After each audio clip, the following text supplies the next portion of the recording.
सो पहला कार्ड जो है वो मेरे पास थीम कार्ड है, गिव मोर का कार्ड है।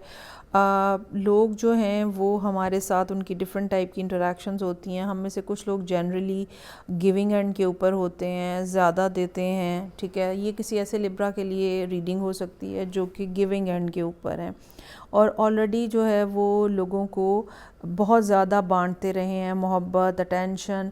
लेकिन अब की बार टाइम जो है वो इस किस्म का है जहाँ पे आपको दूसरे पर्सन के आने का वेट करना है, या यूनिवर्स जो है वो ऐसे लोगों को आपकी तरफ भेज रही है जो कि आपको ज़्यादा देंगे। सो आपको अपने आप को रिसीविंग एंड के ऊपर रखना है, क्योंकि यू डिज़र्व दिस, कि आपने जितनी एफ़र्ट की है अब तक की अपनी ज़िंदगी के अंदर, तो अब आपको रोमांस में, रिलेशनशिप में उसका कुछ ना कुछ रिटर्न मिलना चाहिए। और आपको अपने आप को इस रिटर्न को एक्सेप्ट करने के लिए भी ओपन करने की ज़रूरत होगी। सो यहाँ